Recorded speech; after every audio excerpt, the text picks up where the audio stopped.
To'rtinchi savol. Quyidagi qaysi holat gun qoidasiga mos keladi? Shuni ba'zi kitoblarga gun deb yozilgan, ba'zi kitoblarga xun deb yozilgan. Shunga e'tiborli bo'lish kerak. Baribir ikkitasi ham bitta olim ma'nosida ketgan. Aslida HUN deb yozish kerak. Inglizcha adabiyotlarda shunaqa.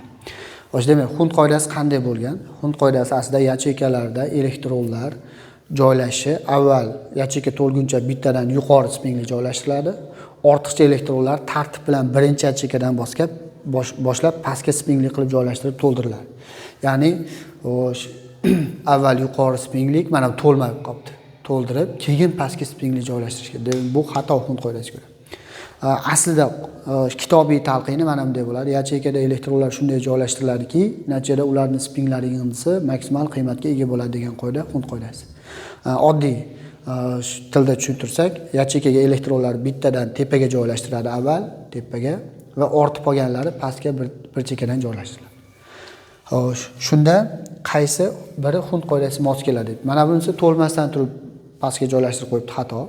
B javobda 3 ta elektron tartib bilan tepaga joylashtirilibdi. Agar 4 ta bo'lganda mana bu yerda pastga joylashtirib ketadi. Demak, shu to'g'ri joylashtirilyapti hozircha. C javobda to'lmasdan turib juftlash xato hisoblanadi xun qoidasiga ko'ra. D javobda ham to'lmasdan turib juftlash xato hisoblanadi. Shunda to'g'ri fikr B javob ekan.